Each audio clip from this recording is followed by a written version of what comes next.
This is our 1 year update of being on the road. What's the questions, Fred? Well, we've got a lot of them, and we're going to touch base on all of them. So, the first one is the park expenses when you're going from park to park. Oh my goodness, that's like the biggest deal. $30 to $40 a night for a park. Is my hat crooked?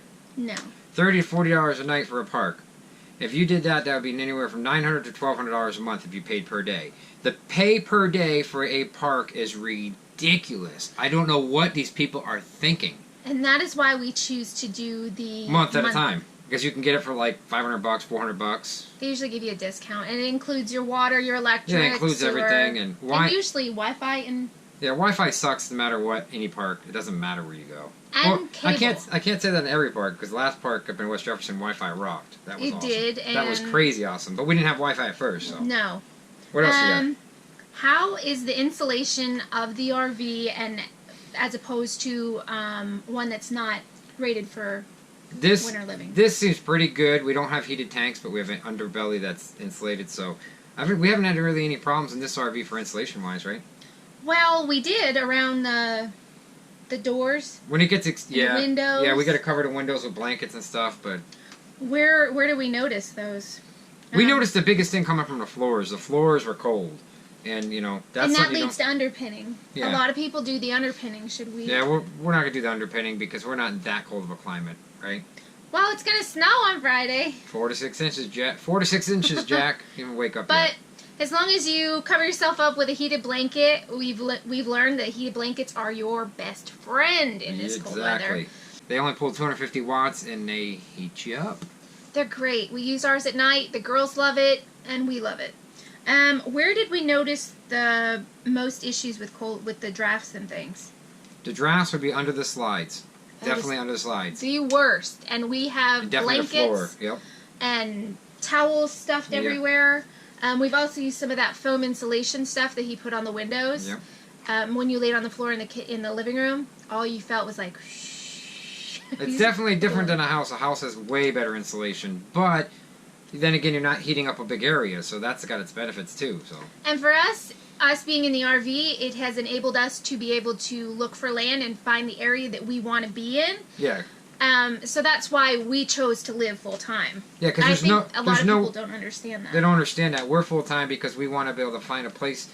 We're probably always going to be in an RV for a long time. It's just we want a place where we can put our stuff. If something ever happened to the RV where we get sideswiped going down the road and this thing's in the shop for 3 or 4 months, where are you going to live? Where are you going to live in an apartment? You got to put a down payment on rental of a house, a couple $1,000s. Why don't you just get a little piece of land, put your stuff in it? What if you have to work on your truck that pulls the RV? You can't bring that in for repair every time. They charge an arm and a leg, and 3 legs, and 4 legs, and 3 arms. And that's why we want to have our home station. Yeah, I want to shop with an air compressor. I want to be able to do stuff myself because the cost of buying stuff it's just too much. And we did have that in Florida, but the area that we were in just wasn't working for us. It works for other people, but it didn't work for us. I would recommend that if you get an RV, all the fancy glass is nice, but I recommend not getting as many windows as you think you need because, yeah, you'll feel more enclosed, but in a storm, you're better protected without the glass. We have way too much. If I could disappear somebody's glass and just snap my fingers and turn it to a wall, I would do it because it's just too much glass. I wouldn't. I'm just going to put curtains up. Yeah. Too bad we couldn't cover our glass. Well, that one guy did, Justin Incredible, what's his name? He actually put special things on his glass so to protect it and stuff and insulate it out. We don't want to do that. But it's expensive. We put the sun eclipse curtains in the bedroom with a springy rod, and it worked really well. It works good, so. And it's kept the cold out. It keeps the heat out. We had them in the house, so the rest of the RV will be getting equipped with them. Yeah. Would we choose a Class A or get another fifth wheel if we had to do it again? I would probably get another fifth wheel because of just the space. It's just too big. Class A's are really, really, really good because they're so convenient. And they're fancy and they feel heavier. They're heavier in a windstorm or something. Your lower to the ground footprint. It's got that axle and that transmission and everything and to hold you down during wind. It's just solid. It's like they're built better, I think. And you can get it in it and go. Yeah, the Class A's are built better. They're nicer. The Class C's, they're really nice. For us, they're just not big enough. The ceilings aren't tall enough. These ceilings are huge. When you're in an RV for so long, you start to feel claustrophobic. Yeah, and I didn't want to... we were in a Class A. We had a Class A, and the problem is looking at that windshield and steering wheel felt like you were in a car. Constant. You never felt comfortable. You never yeah. felt.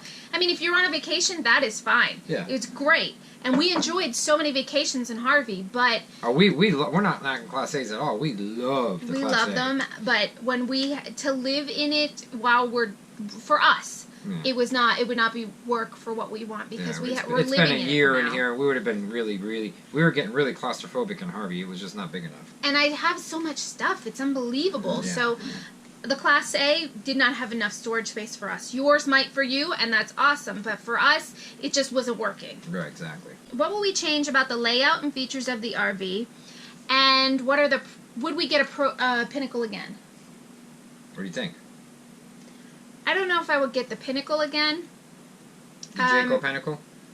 I don't know. Jayco seemed to be well made, but we were also limited to a lot of things when we were in Georgia. Here, I'll be honest with you. I don't think I'd ever buy a brand new RV again in my life.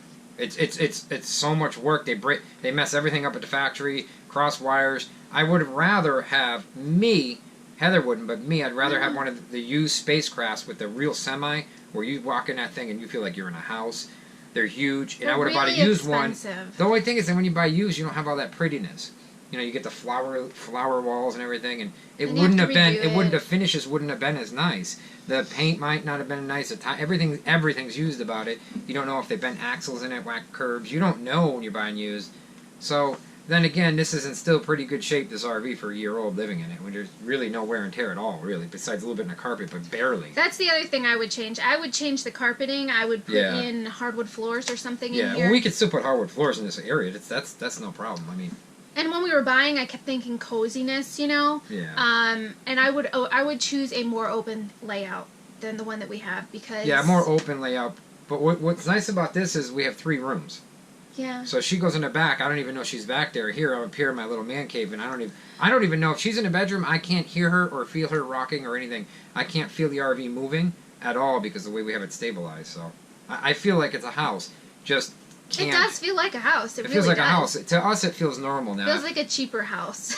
Well, not cheaper. I wouldn't say this is a cheaper house. No, but you know, like when you're in an apartment and you know the apartment, you can hear the person next to you. Yeah. Your floors shake, things like that. That's what I'm saying. Not that the RV is cheap by any means, but I do think that they cut a lot of corners when it comes to RVs because they're not made to live in. Yeah, honestly, they're not made to live in. They're plastic, fantastic. I think RVs could do a better job on the roof. I mean, the rubber roof, the layer is just so thin it feels like it could rip. I wish they would have put a fiberglass roof on these. I don't understand. Well, we have the wood trusses and stuff in here. Yeah, but it's strong. This is a strong RV. We have a good RV. It's a good RV. We got lucky there, but we spent money for it too. I mean, and a lot of people when you buy something new, or when you buy something big, a lot of people have payments for it. So they got to pay those payments and pay the park, and believe me, it's more than a house. Oh, I know. So a house mortgage goes for 30 years. Our mortgage alone was $1,200, just the mortgage. That's not insurance. $1,250. That's nothing else. And, you know, when you choose to do this type of a living, and you're going park to park to park, and you're paying each day, that's $1,200 that you're paying each month. Yeah, if you're going park to park, that's crazy. We have to do the month thing, which is, we like the month thing because we run a business out of here and stuff, and when you pack up 5 slides and you pack up all your stuff and computer, if you had to move every week, there's no way we'd be able to do it. There's no way. We wouldn't enjoy it. This is more enjoyable. We just happen to find a good place here, and we're on a little piece of property, and we have really good friends here, and we're really fortunate for that. We are very fortunate. I mean, we could find a place anywhere really. It's not too big. Even pay $500 a month. It's not a big deal. $400, but the friends that we have here that help us do things, and it's unbelievable.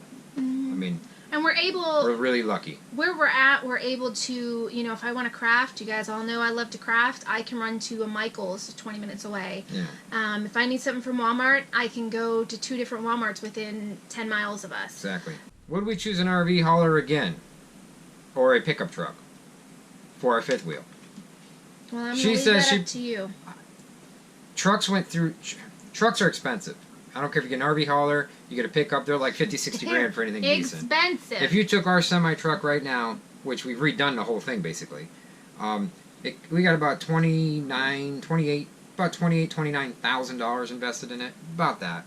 give or take. And if you went It's and a lot bought, of money, peeps. it's a lot of money. But then if you went and bought a 5-year-old RV hauler pickup truck, you'd spend 50 to 60 grand. I just talked about it with my friend Matt. Right. So 50 or 60 grand, and it's still a 5-year-old pickup truck. It's going to depreciate fast because the pickup truck. I'd rather the semi truck where it's not going to depreciate.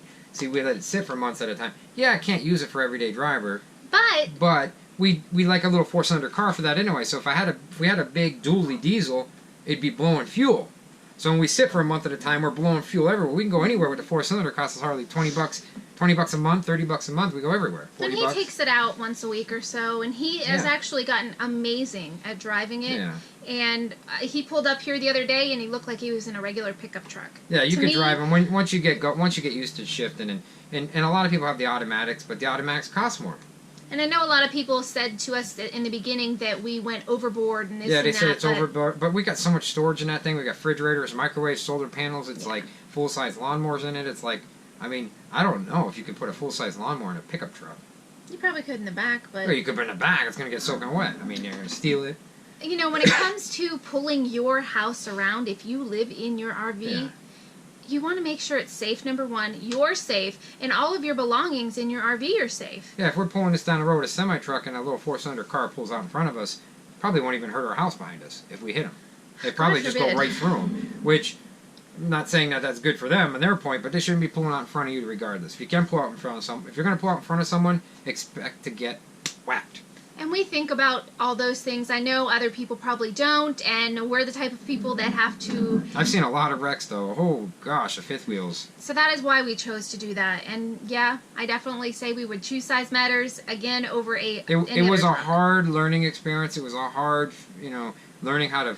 where to bring the truck to fix it. I mean, well, the good thing about a Class 8 truck is a semi-tractor is you can bring it to like a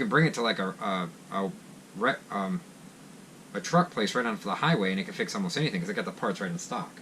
A lot of times with a pickup truck, they don't have the parts in stock. We have found a lot of places, we have to specialize. The place has to specialize in semi-trucks to get the oil changed and things like that. Now, if we were on the highway, we end up, when we're in the city, we end up traveling to the highway to get the RV, to get the semi-hauler fixed. So we have to actually travel. Well, we're doing a lot of this stuff ourselves. Labor, as you can see in the videos, I do a lot of it myself. We're DIYers. Would we do it all over again, and what would we change if we did? I don't know. I You can't really say that because you have to experience it. I don't know if you do it all over again. I mean, I don't know if I'd do it all over again. I think we're in a good situation right now where we can see where we want to live, and a lot of people don't have the opportunity. They got to go from house to house. They go on visit vacation. That's where they're going to be. Do that. I don't want to do that. I want to be able to live someplace, and we still want to RV around. We're still going. What we're going to do is find a little something where cheap we can land on, put our stuff from storage in there, and then take off and go. We want to go out. I want to go after up our north. house gets set up. After the house gets set up, I want to go north a little bit to the RV because I've never been north, but not northeast, northwest. Facebook us, guys. Go on Facebook and look up Ross, R-O-S-S Dupre, D-E-P-R-E-Y. We have like 9,000 friends on, subscribers on YouTube, but we only have like 1,800 on Facebook. Get on Facebook. I'll friend you right now. If you're creepy, do not friend me. If you're creepy, don't friend her because she gets all creepy messages. I don't know why. I get all kinds of creepy things. I'm tired of them. I like really creepy. am. Come over here, creepy. I like creepy. And you can have all you the can creeps. creep out on the Ross Dupre channel. All but anyways, the the Dupre's group. There's a group if you look at groups. The Dupre's on Facebook and Heather Dupre, Ross Dupre, and that's it. We'd like to see you on Facebook because we do a lot on Facebook. We do. I mean, a lot of our pictures from our day and things like that. We tried Twitter for a while.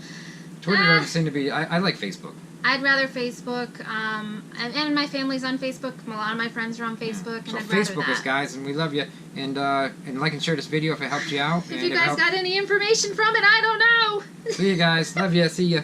Like us and share us. You know you'll find us funny.